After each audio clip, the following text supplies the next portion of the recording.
Bisakah kita atau mungkinkah kita punya harapan untuk tampil mulia di dalam Kristus seperti yang diucapkan tuh pendeta-pendeta? Susahkah itu? Mustahilkah itu? Ya, kalau saya boleh bilang mungkin banget. Pelajaran kemarin mungkin banget. Kenapa? Karena Yesus sudah mati dan bangkit buat kita. Yesus bukan mati untuk Kris manusama. Yesus mati sebagai Kris manusama. Yesus tidak mati untuk kamu. Yesus mati sebagai kamu. Kamu mesti lihat nilai, berarti gini, kamu mahal. Mungkin kamu diremehkan di luar. Memang mungkin prestasi kita sedang turun. Memang dunia menilai dari apa yang kamu buat. Tapi Tuhan menilai kamu dari Dia buat kamu untuk apa. Kamu yang jerawatan, yang pesek, yang sipit, yang belok, yang segambar sama Tuhan. Bayangin. Bayangin renungkan itu. Malaikat dilarang panggil Tuhan Bapa. Yang karoseri kayak begini nih, panggil dia Bapa. Wow. Lihat itu.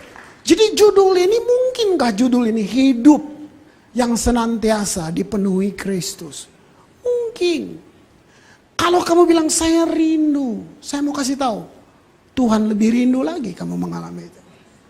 Bukan cuma kamu yang rindu, Tuhan yang lebih rindu. Dia nggak kelihatan, Dia ingin dunia lihat Dia lewat kamu. Tuhan nggak kelihatan. Kamu dan saya, surat terbaca itu. Wow. Jadi ekspresi dari orang yang bangkit bersama Kristus, dibilang gini, mereka memikirkan perkara yang di atas. Apa perkara yang di atas yang gak bisa dilihat oleh orang biasa, maksudnya begitu. Bukan yang penting sorga deh, gak apa-apa, menderita di bumi, yang penting, kan gitu. Coba agama ngajar gitu. Biar miskin di bumi, nanti kaya di sorga. Mending lu masuk sorga lagi. Coba lihat itu. Kan sembarangan kita ngomong kayak gitu. Seluruh kekayaan di sorga disimpan buat apa? Bukan buat di sorga, buat kamu di sini. Bapak kita raja. Masa kamu menderita di sini? Gitu. Jangan samakan itu dengan semua enggak. Itu bukan tanda rohani. Tapi Tuhan bisa bawa kita dalam segala proses seperti itu.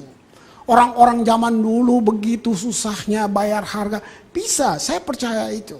Tapi saudara baca Alkitab, mereka enggak mengemis-ngemis karena kesusahan. Tidak ada yang seperti itu. Luar biasa saudara, lihat itu. Amen. Orang yang tidak mengenal Allah itu beda sekali. Jadi gini, kalau kamu jadi Kristen tanpa pengalaman lahir baru, ini penting. Kamu sedang gagal jadi Kristen.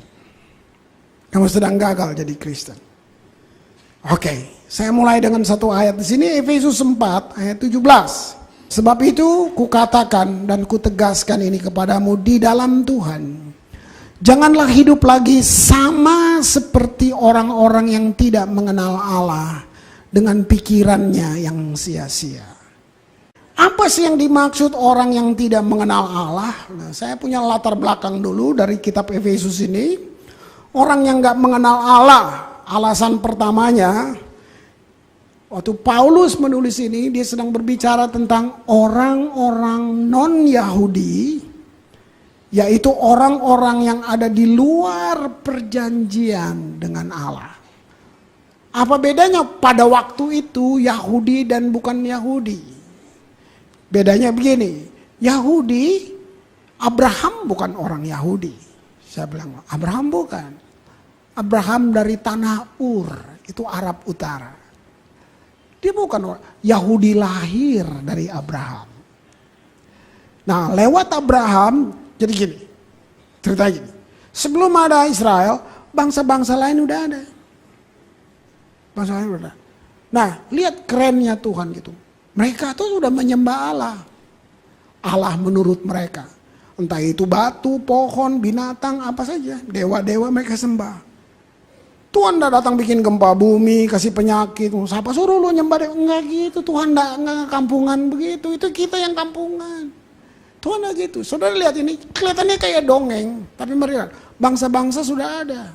Mereka semua sudah menyembah Allah. Nah, supaya mereka bisa kenal Tuhan, Tuhan ciptakan satu bangsa baru. Lewat Abraham. Abraham tuh penyembah berhala. Jadi siapa yang cari Tuhan? Kita tidak cari Tuhan. Cari orang aja nggak ketemu, apalagi nyari Tuhan. Kita tidak bisa cari Tuhan, saudara lihat itu. Tuhan yang berinisiatif. Tuhan ke Ur Kasdim, ke seorang penyembah berhala. Namanya masih Abram. Jadi Tuhan ubah dia. Nah, lewat Abraham lahirlah Israel. Jadi satu bangsa. Nah, perhatiin, Israel ditaruh secara geografis, mereka ditaruh di tengah seluruh bangsa lain. Tuhan udah bilang gini, nginjil dong ke situ. Enggak. Tuhan udah bilang gini, ceritain gua dong sama mereka. Enggak. Apa yang Tuhan buat? Kalau saudara pelajari perjanjian lama, Tuhan taruh Israel sebagai bangsa, Tuhan ajar mereka. Tuhan kasih hukum-hukum, Tuhan kasih seluruh kitab imamat tuh kalau saudara baca sampai bingung, oke? Tentang irigasi, tentang pertanian, tentang berkeluarga, tentang pesan. Tuhan kasih semua. Tuhan udah suruh mereka menginjil. Tuhan cuma suruh kamu hidupin ini. Kamu hidup, kalau kamu taat, saya akan bikin kamu begini. Tuhan kasih. Kenapa? Lalu mereka jadi tontonan bangsa-bangsa lain. Coba, kamu kalau tur ke Israel, kita lewat Mesir, emang beda gitu tanahnya? Namanya juga tanah sama. Ayo. Emang tanah di Israel beda gitu sama. Hasilnya yang nggak sama. Jadi gini, mereka ditonton oleh bangsa lain. Loh, tanahnya sama. Cuman kenapa kita tanam jadi mati kalau punya hidup? Nah, ini maksudnya.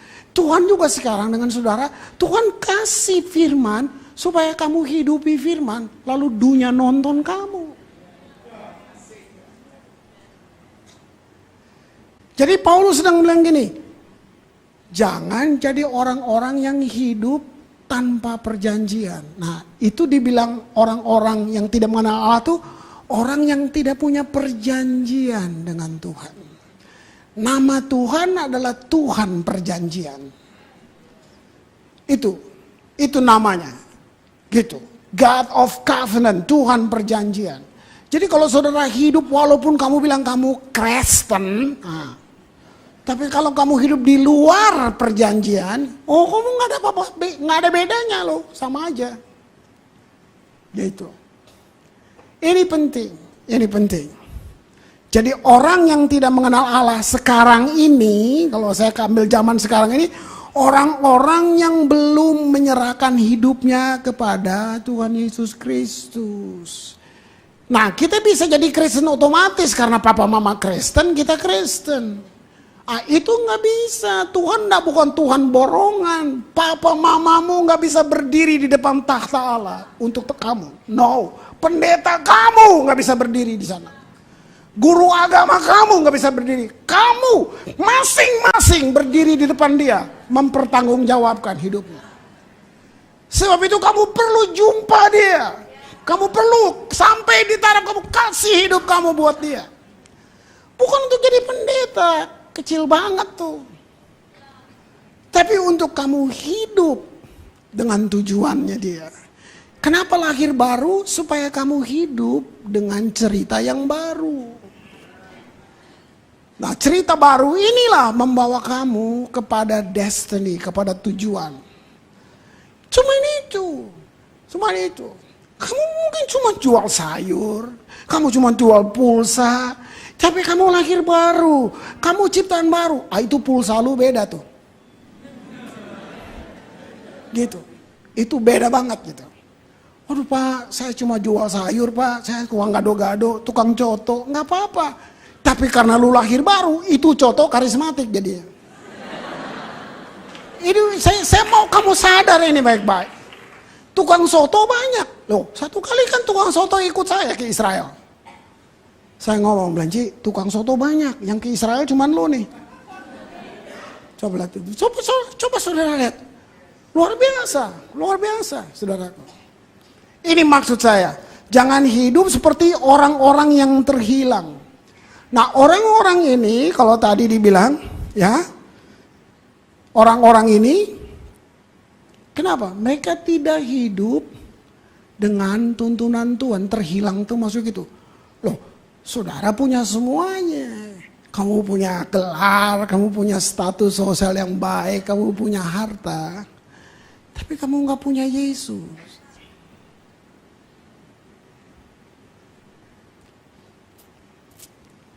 Kamu naik Rolls Royce. Sayang kalau mati tetap naik ambulans, Pak. Kan lihat itu. Ini penting banget. Nah, jangan hidup seperti orang terhilang itu orang yang hidup dengan pikirannya. Dia pikir dia arsitek hidup itu. Dia pikir dia yang tahu masa depan. Dia pikir dia yang tentukan semuanya. No. Yesus bilang di luar aku, kamu tidak bisa apa-apa. Tapi banyak orang bilang, enggak bisa. Nggak apa-apa sih, nggak apa-apa. Itu hak semua orang. Makanya saya bilang, tetangga kita juga rumahnya lebih bagus, TV-nya lebih bagus, mobilnya lebih bagus, nggak pakai Yesus. Coba saudara lihat. Jadi harus ada bedanya apa dong? Nah ini yang mesti ada beda. Saya teringat itu 13 tahun lalu saya dengan istri, kita ke China. Kita ikut satu grup, kita ke China. Saya pengen sekali karena saya baca literatur tentang gereja-gereja di China. Saya kepengen sekali. Akhirnya kita pergi. Sampai di satu kota namanya Shenzhen, kita pergi di situ. Lalu satu makan malam kita makan di restoran katanya punya Mao Zedong. Begitu kita masuk, merah semuanya pelayan-pelayannya, baju-bajunya Mao Zedong dan filmnya Mao Zedong diputar dalam itu. Terus kalau kita nonton artis nggak, kita yang nonton Mao Zedong dari pidatonya, semua yang dia buat tuh. Terus pajangan-pajangannya tuh barang-barangnya zamannya Mao Zedong sampai mata uang dan semuanya. Jadi kita duduk, tentu saya nggak ngerti, nggak bisa berkomunikasi kan, gitu, duduk cuman lihat di restorannya tuh. Ini kayak tempat masak. Nah, jadi ini meja ada tempat masaknya, ini meja ada tempat masak, kayak gitu. Di setiap tempat masak ada tulisan. Nah, saya sih nggak pengen tanya, cuman lihat aja. Tapi yang guide-nya ini yang bilang, Pak, Bapak perhatiin nggak tulisan-tulisan itu? Bilang, ya perhatiin, lu nggak bisa baca. Jadi nggak kepengen tahu juga gitu kan.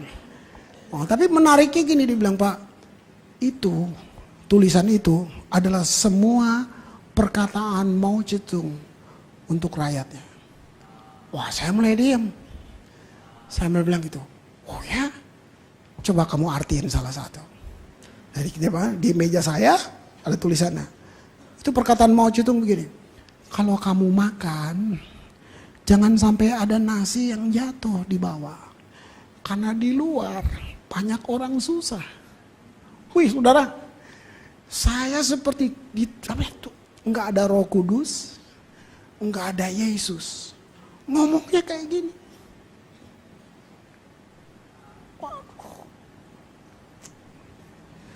Saya diam, ini komunis, nggak pakai Roh Kudus, nggak punya Yesus, ngomong buat rakyat. Kalau kamu makan, jangan sampai jatuh, karena di luar banyak yang susah.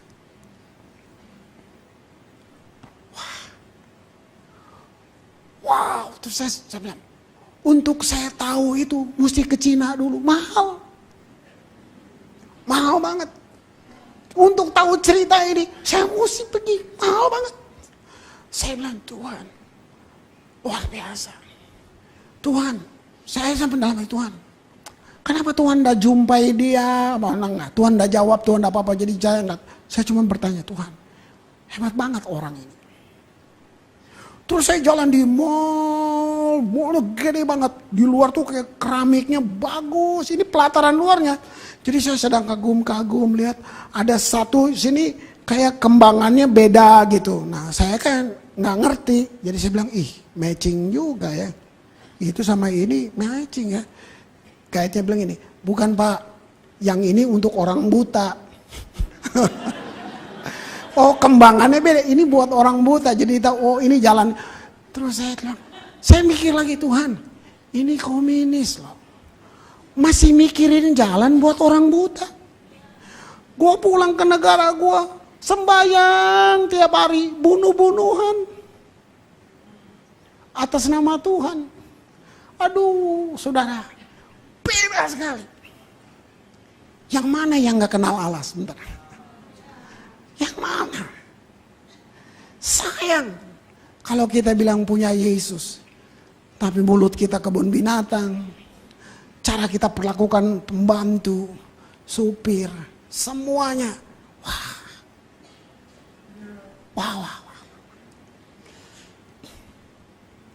Luar biasa. Mari lihat. Mari saya bilang, inilah orang-orang yang terhilang.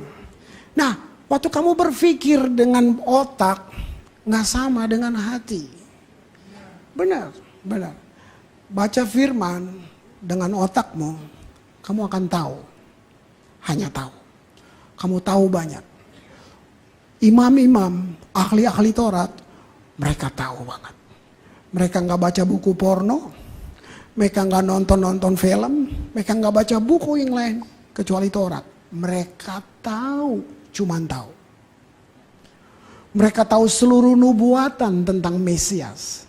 Sekarang Mesiasnya ada di situ, mereka nggak terima dia. Padahal mereka tahu nubuatannya. Mereka punya kristologinya, mereka tolak Mesiasnya. Kalau kamu baca firman, kamu dengar firman, cuman pakai otak, kamu sampai pada tahu. Nah itu udah tipikal orang Ambon, tahu beta tahu. Itu artinya belum tahu sebenarnya. Sudah Pak, beta tahu. Salah bikin. Salah itu. Kadang-kadang kita gitu, karena kita dengar, kita dari kecil, dari sekolah minggu, kita pakai otak, kita dengar apa. Kalau kamu baca, kamu dengar cuman pakai pikiran, kamu sampai di tahu. Sebab firman ini, Alkitab nggak sama buku lain. Oh beda. Tuhan bukan filosofi. Tuhan bukan konsep. Tuhan itu pribadi. Ada satu buku di dunia yang kalau kamu baca, penciptanya ada di situ. Dia bukan, Paulus bilang huruf ini mati, tapi roh menghidupkan. Saudara baik, jadi gini, kalau kamu baca firman dengan hati, kamu dengar firman dengan hati, kamu bukan jadi tahu, kamu jadi percaya. Di situ beda. Kamu jadi percaya. Ada ibu di rumah sakit. Dokter bilang gini, kamu gak lama lagi. Jadi dia udah napasnya udah 1-2. Jadi dia mulai dipisahkan di kamar khusus, artinya kamar yang sedikit lagi pit, gitu kira-kira saudara. Ya gitu. Disuruh dipisahin di situ. Jadi yang di sebelah-sebelahnya udah ada yang tit duluan gitu. Jadi dia di tempat tidur di sini dan keluarganya sedang cuma taruh karena sudah semuanya di sini dan cuman pulang. Bahkan dibilang mereka udah cabut semua alat bantu itu. Jadi dia cuma tidur. Lalu mereka bilang ini, yuk kita pulang ganti baju, kita siapin bajunya mama katanya. Mereka pulang. Tahu nggak mereka balik? Mereka balik. Mamanya duduk. Mereka nangis, mereka panggil dokter semua. Kenapa?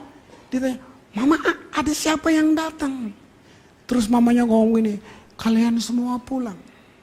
Gak ada orang lain di kamar ini. Mama cuma sendiri. Gak ada yang bisa mama ajak ngomong. Mama ngomong aja dalam hati. Oleh bilurnya aku sembuh. Oleh bilurnya aku sembuh. Oleh bilurnya aku sembuh. Dia dengar Tuhan, dengar firman dengan hatinya. Hati bikin dia percaya. Kalau otak cuma bikin dia tahu, tapi dia gak ngalamin. Wow, saudara lihat itu. Saudara bisa lihat, nggak mungkin. Tadi sore sebelum saya keluar dari sekolah minggu baru selesai. Saya lihat satu anak kecil, saya gendong dia, saya tanya, berapa anakmu? Dia bilang, oh anak saya 3. Terus dia mulai cerita, Pak, untuk anak ini dokter sudah vonis saya kena kanker, jadi saya nggak mungkin hamil. Tapi ini anaknya ada. Saya lihat dia, saya bilang, thank you banget. Saya sudah divonis kanker. Loh itu fakta medis. Saya bilang, hebat banget. Bayangin, bos kamu bilang, kamu nggak ada harapan. Orang tua bilang, kamu nggak ada gunanya. Teman semua bisa hakimin kamu, nggak apa-apa. Bahkan kamu ngerti bahwa nasib kamu kayak begini. Kamu sekarang mau join sama-sama kata orang, atau kamu mau percaya firman? Firman bilang apa untuk kamu? Firman bilang apa buat kamu? Kamu memang orang berdosa, tapi mari kamu dengar, firman bilang apa buat kamu? Saya lihat ibu tadi, sore saya mau keluar, pergi dengan keluarga saya, pergi ngopi, saya sempat ngobrol sebentar. Dia bilang, itu satu, saya sudah divonis kanker. Saya tidak mungkin punya anak. Ini dia anaknya. Saya lihat, wow. Coba lihat, apa yang bikin dia percaya bahwa dokter sudah bilang, oke. Kalau dokter udah bilang, kamu pikir ada dokter di atas dokter? Tabib di atas tabib. Tuhan Yesus. Kenapa mesti hati? Amsal 4 ayat 23. Jagalah hatimu dengan segala kewaspadaan, karena dari situlah terpancar kehidupan. Wow. Ini mendengar dengan hati, kehidupan yang masuk. Wow, saya suka banget. Matius 15 ayat 19. Karena dari hati timbul segala pikiran jahat, pembunuhan, perzinahan, percabulan, pencurian, sumpah palsu, dan hujat. Seperti ini. Saya kepingin kita sadar, kalau kita jalan dalam kesia-siaan pikiran, maka kesia-siaan itu akan menggelapkan pengertian kita. Akhirnya kita nggak ngerti apa maksudnya ini, kita nggak ngerti karena memang digelapkan. Kenapa jadi gelap? Karena kita ikuti pikiran yang sia-sia. Gitu. Fakta bilang kamu nggak ada beras. Iman bilang apa? Enggak berlebihan. Kami nggak istimewa, anda, saudara. Saya mau bilang cuman begini. Bedanya, saya memang nggak punya ban serep. Saya anak jalanan kok. Saya anak jalanan, anak yatim piatu. Jangankan masa depan, masa besok juga nggak punya. Gitu. Jadi saya ngerti banget. Saya menikah itu udah pasti Tuhan, karena memang nggak punya apa, nggak ada kerjaan. Saya cuma main gitar kemana-mana bersaksi. Pendeta dapat amplop, saya dapat kue. Kantongnya lebih gede, isinya pisang goreng, lemper, gitu kan gitu. Kalau pendeta kan amplop. Saya cuma udah nikah. Saya mau bilang bos saudara, ini serius. Saya pulang, kita pergumulan. Rumah saya tinggal kita sewa satu rumah susun, kita sewa kayak lapangan bola. Artinya nggak ada lemari, nggak ada tempat tidur, nggak ada kursi gitu. Nah itu, saudara, ini saya nggak perlu malu cerita ini. Kalau saudara lihat hari ini, wah ini yang saya bilang, saya hidup dengan cerita yang baru. Cuma setiap kali saya habis ini, orang bilang, waduh Pak, kesaksiannya bagus banget, makasih. Begitu dia ambil, tunggu, jangan pulang dulu. Begitu dia ambil kertas coklat, gue udah tau, pisang goreng deh ini. Lihat, pikiran kan, pisang goreng, biasa. Udah ngomong-ngomong pulang, belum ada kendaraan, naik bajai, saudara di Ambon nggak ada bajai sih ya. Lu kalau naik bajai, kuping stereo langsung.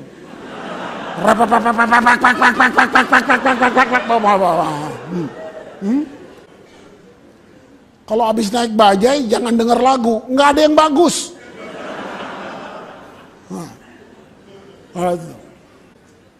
Pulang, istri saya udah tidur, lagi hamil Yehuda. Gue pengen pegang kantong. Pisang goreng tahun 80 berapa? 85. Nih. Lempar dapur. Tidur. Kita tidurnya kan geletakan di bawah. Jam 3 gitu. Yosi bilang lapar. Oh ya? Ada pisang goreng tuh kayaknya tadi. Nah kan, ambil pisang goreng kan, lah sambil mata kayak gini-gini lah, duduk, bawa ke dalam tidur, buka, sudah tahu, begitu saya tumpahin, bukan pisang goreng, duit 4 juta, tahun 85, berubah jadi tangisan, Tuhan, pikir gue cuma pendeta yang dapat amplop, kita mah enggak, pisang goreng. Saya belum berkhotbah. Kamu lihat, fakta bilang, kamu nggak begini aja. Memang kamu masih begini dulu. Kamu nggak pernah. Fakta bilang begitu. Saudara, berapa kali? Oh, pelayanan sih ke Belanda, saudara. Pulang nggak ada makanan. Pelayanan sih keluar. Saya juga sama istri. Lagu itu baru keluar tuh. Give thanks with a grateful heart. Give thanks. Nyanyi dong. Kita lagi nyanyi nggak ada makanan, nyanyi aja. Tetangga ketok. Bukan orang Kristen loh, saudara. Nanti, aduh, gue goblok apa ya? Kok tadi gue pergi ke pasar belanjanya kelebihan. Saudara tahu kak?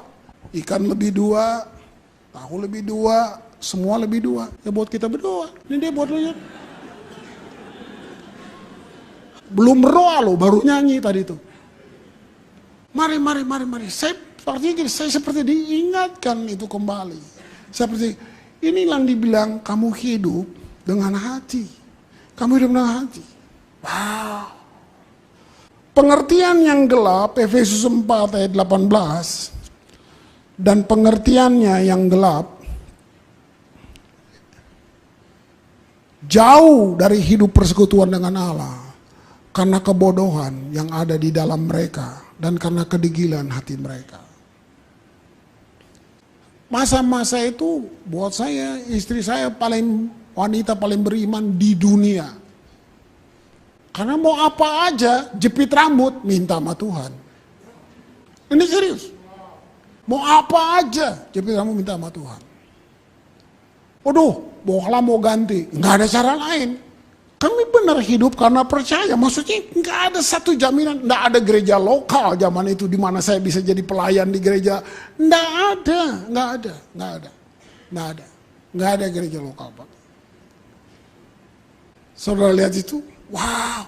Itu luar biasa. Saya masih ingat waktu saya lari ke depan kasih hidup saya buat Tuhan. Saya lari. Pak JP Sinaga. Dia berdoa buat saya. Chris, kamu melayani Tuhan? Iya, Pak. Dengar. Oh, Batakan, lu tahu Batakan? Dengar, kalau Tuhan udah kasih makan kau, bilang aku. Wih sadis, gue bilang keren. Yang begini nih gue suka nih. Wah. Keren banget. Kalau sampai Tuhan udah kasih makan kau, bilang aku. Aku buang togaku ini katanya. Wih, saya lihat dia, men. Berhenti aku jadi pendeta katanya. Saya ingat sekali, saya ingat banget. Saya bilang, benar Tuhan. Tapi saya bilang, saya hidup dengan cerita yang baru. Saya nggak berlebihan. Saya sudah bawa istri saya ke 5 benua. Gaji pendeta nggak cukup. Nggak bisa. Loh, memang saya nggak hidup dari gaji. Saya hidup pas-pasan. Pas mau, pas ada. Sudah lihat? Itu dengan Tuhan. Saya hidup dari berkatnya. Saya hidup dari bonusnya. Sudah lihat ini? Wow. Waktu hati kita jadi dingin dan keras, kita tidak peka lagi, saudaraku. Saya mau bilang, ini penting banget. Kita membatasi apa yang Allah bisa lakukan. Sungguh saudara, kita batasi apa yang Allah bisa lakukan. Saya perlu saksi buat saudara yang baru ikut kami 1-2 tahun. Saudara pikir hebat banget Pak Grimas. Sama saya bilang, saya berangkat ke Ambon 22 tahun lalu dengan surat tugas hanya boleh 2 tahun di Ambon. Saya datang sebagai youth pastor di sini. Itu surat tugasnya. Kamu pergi 2 tahun ya Chris? Saya bilang, puji Tuhan. Tahu gak tiap hari gue hitung kurang 1 hari. Gue pengen cepat balik. Ngapain di Ambon? Saudara itu tiap hari saya hitung cepet deh tuh 2 tahun. Pengen balik. Gak ada apa-apa di Ambon. 22 tahun lalu Pizza Hut belum ada. Hari ini Pizza Hut masih belum ada. Right? Kamu lihat? Bayangin. 22 tahun lalu, waduh, kalau Pak Arif bilang, Chris mau apa? Pizza. Begitu pizza datang, cuman satu begini, seminggu tuh, makannya dikit-dikit, saudara. Maksudnya, itu tuh saya mengasihani diri duduk di Ambon, cuma aduh ngapain gue di hutan kayak gini. Walaupun orang Ambon, kamu lihat jelek nggak hatinya? Saya hidup pakai otak. Aduh bisa apa? Gue pengen rekaman, mau nyanyi. Mana ada studio di Ambon? Di Jakarta kan ada, di Ambon. Mau rekaman di kebon.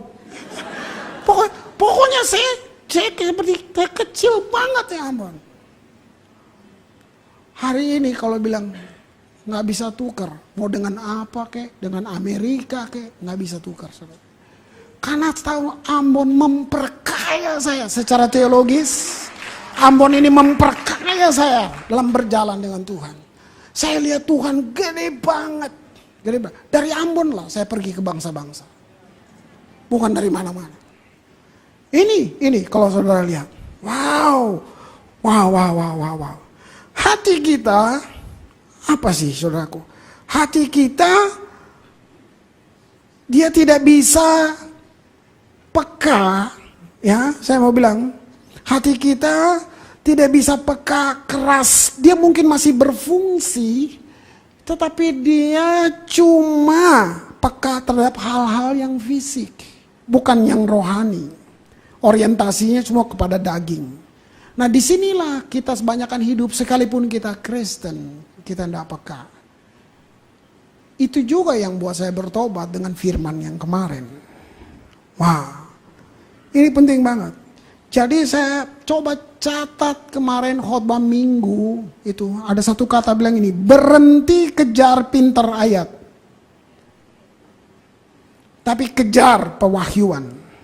Wah, saya bilang ini penting. Apa sih wahyu? Kata apokalips, satu yang dibukakan, itu wahyu. Itu wahyu.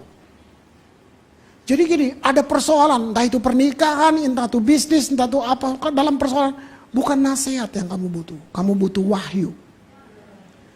Kalau nasihat kamu juga udah tahu. Tapi kamu butuh wahyu. Wow, ini penting. Sekarang, apa yang harus jadi fokus kita dong? Waktu kamu mulai berpikir sebagai ciptaan baru, kamu mau lihat hasil-hasilnya yang luar biasa. Roma 8 ayat 6. Karena keinginan daging adalah maut, tapi keinginan roh adalah hidup dan damai sejahtera. Luar biasa. Ini bukan damai tulisan, ini tentang kenyataan, ini realita, damai ini di dalam. Wow, luar biasa. Penting banget. Kesia-siaan pikiran bukan cuma gelapin pengertian kita, tapi juga menggelapkan imajinasi kita. Apa imajinasi? Imajinasi adalah tempat di mana berbagai pikiran masuk, lalu didapat kekuatan di dalamnya. Ya, kita nggak bisa mencegah pikiran-pikiran itu datang, tapi kita bisa menolak untuk memberi dia kuasa. Waktu kita biarkan pikiran kita masuk, terus pikiran-pikiran yang macam-macam itu masuk, lalu dia sampai jadi imajinasi. Saudara lihat, tinggal satu langkah lagi, dia jadi tindakan. Dia jadi tindakan.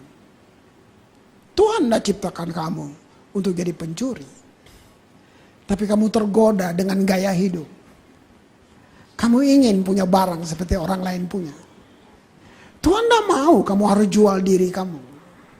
Kamu bukan orang yang akhlaknya rendah, enggak. Tapi waktu kamu mulai izinkan pikiran itu, karena kamu ingin punya tas yang bagus. Kamu ingin punya barang seperti dia punya. Kamu ingin dibilang modern. Ada cara untuk dapat uang lebih gampang. Itu semua. Jadi siapa yang jahat? Setan yang jahat. Tadinya kamu gak berpikir begitu. Setan yang jahat. Setan yang kasih kamu pikiran. Maka kamu mulai ikut. Mulai dari imajinasi. Lama-lama dia jadi tindakan. Nah waktu kamu sudah jatuh, lebih lagi setan mulai bilang gini, kamu makanya gak layak sama Tuhan. Dan kamu bayar, ngeri nggak? Padahal Tuhan, nggak ada dosa terlalu berat buat Tuhan. Tuhan dah stres gara-gara kamu terlalu banyak dosamu. Nggak ada. Tapi agama, setan pakai agama untuk bikin kamu selalu nggak layak. Karena ada fakta seperti dokter tadi. Fakta bilangin, kamu lihat, ini udah yang ke-10 kali kamu gagal. Tuhan udah nggak bisa lagi lihat kamu. Kamu jadi warga kelas 2 mungkin bisa lah, tapi kamu harus puasa dulu, harus begini dulu. Saudara bisa bayangin, banyak banget rule-nya. Kamu mulai gak layak. Ini yang paling bahaya. Waktu kamu mulai hukum dirimu sendiri. Siapa yang bisa tolong? Padahal Tuhan terbuka buat kamu. Sebesar apa? Mari datang. Gak ada yang gak bisa diselesaikan sama Tuhan. Ini berita baiknya buat saudara. Ini berita baik buat saudara. Wow. Tapi saudara, Kolose 3 ayat 15. Wah, saya suka ayat ini. Ini kayak saya ketemu kuncinya dari pelajaran ini di Kolose 3 ayat 15. Tentang lalu gimana dong Tuhan? Kita udah berdarah-darah nih kemarin Tuhan. Saya mesti gimana hidup saya? Nah, tuh ayat ini dalam waktu saya persiapkan, ini ayat saya temukan. Hendaklah damai sejahtera Kristus memerintah dalam hatimu. Karena untuk itulah kamu telah dipanggil menjadi satu tubuh dan bersyukurlah. Jadi gini, izinkan damai sejahtera yang perintah kamu. Nah, saya coba saksikan ini sebentar, satu gambar ini. Ini hamba Tuhan, saya dapat literaturnya 2 hari kemarin. John G. Lake.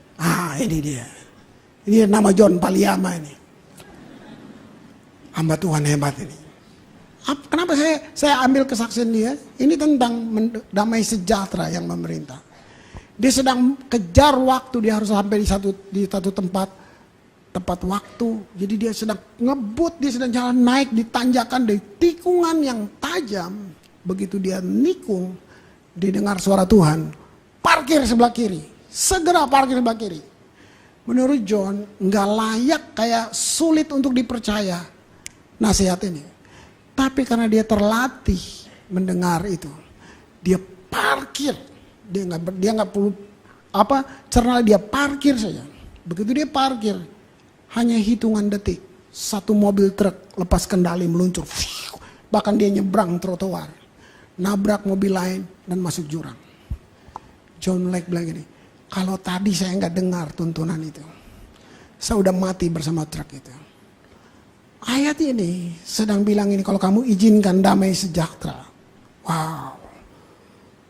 Damai sejahtera mimpin kamu. Ini luar biasa. Bukan Allah tidak setia. Allah masih terus tuntun kita. Kita yang gak mendengarnya. Hati kita keras. Karena kita mulai kasih remote-nya buat otak kita. Buat panca indera kita, apa yang kamu cium, kamu kecap, kamu lihat, kamu percaya pada mental kamu setuju dengan semuanya, itu panca indera. Tapi ada roh di dalam, roh yang ditebus. Yesus nggak tinggal di jiwa, Yesus tinggal di roh. Saudara tahu singing in the spirit, menyanyi dalam roh, kata tehila, singing in the spirit, diterjemahkan begini, Tuhan menyanyi dan pinjam tubuh kamu. Ini luar biasa saudara. Jadi saya baru ngerti. Ini. Satu lagi namanya Keith Green. Ini generasi zaman saya bertobat. Orang ini belum ada Israel Newton. Belum ada Darlene. Belum ada. Ini orang hebat. Penulis lagu-lagu rohani. Penyanyi yang jadi berkat di semua gereja. Saudaraku. Entah itu Billy Graham, Crusade, itu siapa saja. Keith Green. Hebat banget. Tapi orang ini mati bersama 2 anaknya dan pilotnya dengan pesawatnya menabrak. Kecelakaan, bukan kecelakaan pesawat. Lalu semua gereja bilang, kenapa orang yang melayani Tuhan dipakai dan diurapi Tuhan seperti ini? Kenapa Tuhan izinkan dia mati? Itu sudah Kristen, kita masih bilang, itu karena Tuhan. Tuhan izinkan kamu mati ketabrak. Tuhan izinkan kamu ngalamin bencana. Saudara bayangkan, kamu turunkan Tuhan, kamu samain dengan iblis untuk semua yang buruk. Alkitab bilang pencuri datang membunuh dan membinasakan. Aku datang supaya kamu mempunyai hidup dan mempunyai dalam segala kelimpahan. Tuhan tidak pernah kasih yang jelek. Iblis kasih yang jelek. Iblis tidak berusaha buat kamu tidak percaya Tuhan. Itu udah telat. Iblis akan bikin gini, supaya kamu kecewa dengan Tuhan. Itu beda. Kecewa sama Tuhan. Tuhan, saya udah setia. Kok Tuhan gini? Nah, itu caranya supaya kamu mulai kecewa. Padahal enggak, itu tipuan. Itu tipuan. Tahu, akhirnya diketahui istrinya Kate Green malamnya bermimpi bahwa kecelakaan pesawat akan terjadi. Dan dia bilang buat suaminya, kamu jangan terbang. Saya mimpi semalam pesawat ini ngalamin kecelakaan. Kayak bilang, kamu mimpi. Ini kan pelayanan. Dia pergi dan keluar. Salah ke Tuhan? Tuhan sudah kasih peringatan. Biarlah damai sejahtera Allah memerintah dalam hatimu. Ada banyak hal sebenarnya saudara bisa luput dari semua keburukan. Cuman kita yang gak dengar. Bukan Allah tidak setia. Wah, pikiran kita tidak punya kapasitas untuk memahami dan memproses hal-hal yang dilakukan dari hati kita. Pikiran kita tidak punya kapasitas itu. Hati kita adalah tempat di mana hikmat yang sesungguhnya itu berada. Nah, sebagai orang yang lahir baru, kita memiliki pikiran Kristus. Ini luar biasa. Mari kita baca ayat ini, 1 Korintus 2 ayat 16. Siapakah yang mengetahui pikiran Tuhan sehingga dapat menasihati dia? Tapi kami memiliki pikiran Kristus. Itu dia saudaraku. Ini bukan janji untuk pendeta. Ini buat semua saudara yang lahir baru. Ini saudara punya pikiran Kristus. Saudara pikir pikiran Kristus itu begini, haleluya, haleluya, haleluya. Saudara pikir itu? Tuhan bisa ngomong tentang belanja, tentang harga baju yang kamu mau beli. Tuhan bisa kasih tahu. Tuhan bisa bilang gini, kamu jangan join sama dia. Kamu pikir pikiran Kristus itu cuma begitu? Haleluya, glory, haleluya, glory. Kamu pikir gitu? Kamu pikir Tuhan gak ada di dapur waktu kamu sedang masak? Tuhan bilang minyaknya jangan ini, ganti minyak lain. Kamu lihat?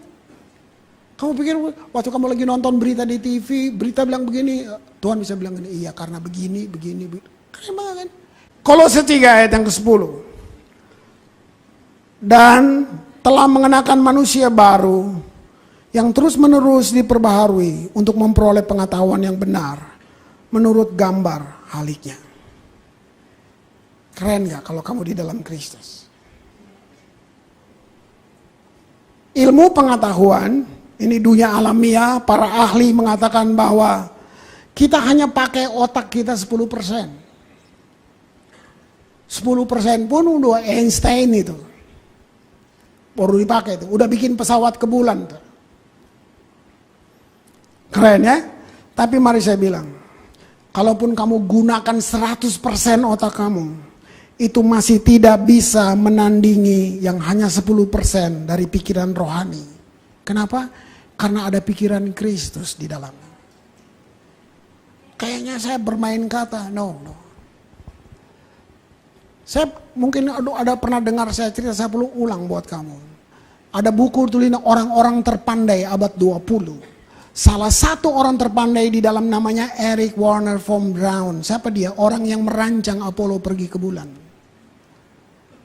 Nah, Warner von Braun bikin waktu itu dia hidup di satu desa. Waktu dia kecil dia di satu desa. Dia beribadah, keluarganya sangat percaya Tuhan. Setelah dia pergi university dia semua, dia hebat, dia pintar, dia bisa pergi ke bulan. Dan dia jadi beda sekali. Waktu dia pulang ke kampungnya, di kampungnya, dia lihat gerejanya masih seperti dulu, masih dia kecil. Dia lihat orang-orang yang dulu-dulu sudah jadi oma, opa, sudah dia bilang, terus dia seperti ngenyek, mereka bilang, oh mereka masih kayak gini ya. Sadar, sudah lihat, memang begitulah. Kalau kita udah sukses tuh, kita pikir kita arsitek hidup itu. Bahwa Warner von Braun seperti lihat orang, oh dia seperti gini. Dia bilang, wow, kenapa mereka gak berubah? Terus mamanya bilang, hey, karena gereja ini yang bikin kamu bisa kayak gini. Nah, satu kali jalan-jalan pagi, dia ketemu pendetanya, udah tua. Tentu orang kampung itu bangga, Eric Warner from Brown, maka bangga sekali. Pendeta bilang, halo Eric, halo from Brown. From Brown dengan angku lihat pendetanya, karena gerejanya nggak berubah seperti itu. Terus dia bilang begini, Bapak pendeta tahu nggak, orang udah ke bulan. Karena dia yang buat kan. Selalu pendeta jawab gini, from Brown, kamu bawa orang ke bulan, saya bawa orang ke surga. Von Braun dengar, itu beda lagi. Mungkin dia dengar dengan hati, itu nampak dia lihat. Lihat pertanyaan bodoh, dia bilang ini, di mana surga Pak Pendeta? Lihat, pertanyaan, di mana surga Pak Pendeta?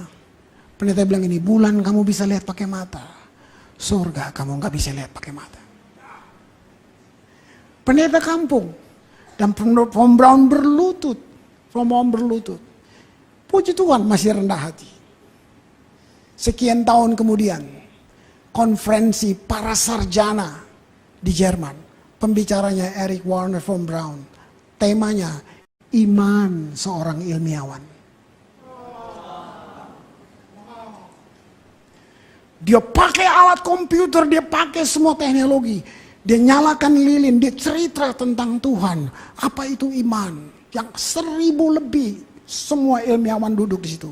Pembicara yang cuma satu, Warner von Braun. Dia ngomong. Terakhir dia nyalakan lilin. Terus dia bilang begini, saudara lihat lilin ini? Dia tanya buat para sarjana, dapatkah lilin yang kecil ini menerangi matahari? Terus dia tanya, dapatkah otak kita yang kecil seperti lilin ini bisa menerangi Tuhan yang buat matahari? Semua 1000 orang berdiri, standing applause buat Tuhan. Dia tutup dulu. Jadi saya mau bilang, Tuhan bisa pakai kamu. Siapa tahu orang-orang hebat itu sedang duduk di sini. Siapa tahu sedang duduk di sini. Satu ayat lagi. Yesaya 26 ayat yang ketiga. Yang hatinya teguh, kau jagai dengan damai sejahtera, sebab kepadamulah ia percaya.